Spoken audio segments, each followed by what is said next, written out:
Jai Hind everyone, I am Jyoti Chaurasia, your science teacher. Today I am going to explain the next chapter of science, that is electric current and its effect. Imagine what's your first activity when you get up in the morning. यानी कि जब आप सुबह में उठते हैं तो आपकी पहली एक्टिविटी क्या होती है, ज़रा सोचिए. Yes, you switch on the bulb of your room. यानी कि आप उठते ही अपने रूम के बल्ब को ऑन करेंगे. To get fresh, if it is winter time, you switch on the geyser to get warm water for bathing. यानी कि अगर विंटर का समय है तो आप गीज़र ऑन करेंगे, इमर्शन रॉड ऑन करेंगे जिससे की वजह से पानी गर्म हो जाए नहाने के लिए. उसके बाद आपको स्कूल जाना होता है तो आप अपनी यूनिफॉर्म को आयरन करने के लिए इलेक्ट्रिक आयरन का यूज़ करेंगे.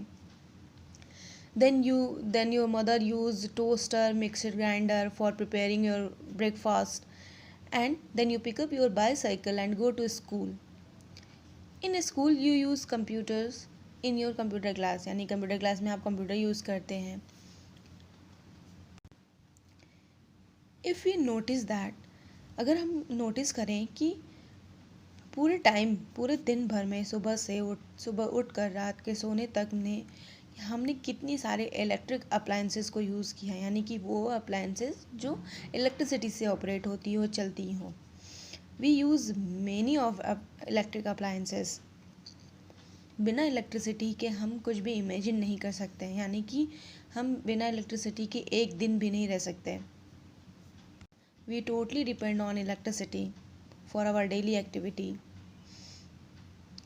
Electricity is used by everyone and everywhere. Electricity सभी लोग और सभी जगह यूज़ किया जाता है. Electricity reduce human effort and time. बड़े बड़े फैक्ट्रीज़ में बड़ी बड़ी जो मशीनें होती हैं वो इलेक्ट्रिसिटी के थ्रू चलाई जाती हैं, जिससे कि जो ह्यूमन का एफर्ट और टाइम है वो दोनों ही बच जाता है या कम हो जाता है. Electricity produce from power plants. Electricity power plants में प्रोड्यूस की जाती है. Next topic is the how does an electric device works. यानी कि कैसे कोई इलेक्ट्रिक डिवाइस वर्क करता है. आपने कभी सोचा है कि इलेक्ट्रिक डिवाइसेस कैसे वर्क करते, कैसे कोई रिमोट टॉय कार को कंट्रोल करता है, कैसे टॉर्च को जलाते ही उसमें से लाइट निकलने लगती है. इलेक्ट्रिक आयरन का स्विच ऑन होते ही इलेक्ट्रिक आयरन हॉट हो जाता है. If you observe them carefully you will find that most of them work only when you press their buttons. यानी कि आप ऑब्जर्व करेंगे तो आपको ये पता चलेगा कि ये सारी चीज़ें कैसे ऑपरेट होने लगती हैं. ये सिर्फ एक बटन को हम प्रेस करते हैं और ये ऑन कंडीशन में हो जाती हैं. What actually happens when you switch them on. यानी कि जब हम स्विच को ऑन करते हैं, किसी भी इलेक्ट्रिक डिवाइस को ऑपरेट करने के लिए स्विच को ऑन करते हैं तो क्या होता है. When we switch them on, the circuit get complete and electric current flows through them. यानी कि जब हम स्विच को ऑन करते हैं तो जो सर्किट होता है, इलेक्ट्रिक सर्किट होता है वो कंप्लीट हो जाता है और इलेक्ट्रिक करंट फ्लो होता है, जिसकी वजह से वो डिवाइस जो होता है वो ऑन कंडीशन में हो जाता है. Now let us discuss about electric bulb. Bulb तो आप सब ने देखा होगा. इलेक्ट्रिक बल्ब जो होता है वो एक ग्लास केस के अंदर 2 टर्मिनल होते हैं. दोनों टर्मिनल के बीच में एक स्प्रिंग जैसा वायर जैसा पतला होता है जिसे फिलामेंट कहते हैं, और वो फिलामेंट एक एलिमेंट से मिलकर बना होता है. उस एलिमेंट का नाम है टंगस्टन. वो फिलामेंट टंगस्टन एलिमेंट से ही क्यों बनाया जाता है, क्योंकि टंगस्टन की जो मेल्टिंग पॉइंट होती है वो बहुत हाई होती है. यानी कि बहुत ज़्यादा गर्म होने पर भी वो मेल्ट नहीं होता है, बहुत ज़्यादा हीट होने पर भी वो मेल्ट नहीं होता है. यही जो टंगस्टन एलिमेंट होती है इसमें ही इलेक्ट्रिक करंट जब फ्लो होता है तो ये हीट होकर ग्लो करती है, यानी जलती है, और हमारा इलेक्ट्रिक बल्ब जो होता है वो ग्लो करता है. Next topic is the electric current. Have you ever tried to find out what makes a bulb to glow when you switch on. यानी कि जब हम स्विच को ऑन करते हैं तो बल्ब कैसे ग्लो करता है, फ़ैन के ब्लेड्स कैसे रोटेट करते हैं, क्या ऐसी चीज़ होती है कि टॉर्च के स्विच को ऑन करते ही टॉर्च चलने लगता है, ग्लो करने लगता है. So when we switch on an electric appliance the circuit get completed. यानी कि जब हम किसी भी इलेक्ट्रिक अप्लायंसेस के स्विच को ऑन करते हैं तो उसका जो सर्किट होता है वो कंप्लीट हो जाता है और चार्ज्ड पार्टिकल्स जो होते हैं इलेक्ट्रॉन फ्लो करना स्टार्ट कर देते हैं, जिससे कि इलेक्ट्रिक अप्लायंस वर्क करने लगता है. Next topic is the sources of electric current. Any device that can be used to produce an electric charge is called a source of electric current. यानी ऐसा डिवाइस जिससे इलेक्ट्रिक चार्ज प्रोड्यूस होती हो उसे हम सोर्स ऑफ इलेक्ट्रिक करंट कहते हैं. The source of an electric current can be a button cell, battery or big power houses. We choose them as per our requirement. यानी कि source of electric current में कुछ भी हो सकता है, सेल, बैटरी, पावर हाउसेज, अपनी requirement के according. Now our next topic is the electric cell. Electric cell जिसके बारे में आप सभी जानते होंगे और आप सभी ने देखा भी होगा, जिसे आप कॉमन लैंग्वेज में बैटरी कहते हैं. बट बैटरी जैसा वर्ड उसके लिए यूज़ नहीं किया जाता. वो क्या होता है, वो सेल होता है. बैटरी तब हम कहेंगे जब हम दो या दो से ज़्यादा सेल को आपस में कनेक्ट करेंगे, तब वो जाकर हमारा बैटरी बनेगा. लेकिन अगर सिर्फ एक है तो उसे हम सेल कहेंगे. Cell is also a source of electricity. Electricity is produced by the chemical inside it. यानी सेल को जब आप कभी खोल कर देखेंगे तो उसमें ब्लैक ब्लैक केमिकल होता है, जिसकी वजह से उसमें इलेक्ट्रिसिटी प्रोड्यूस होती है.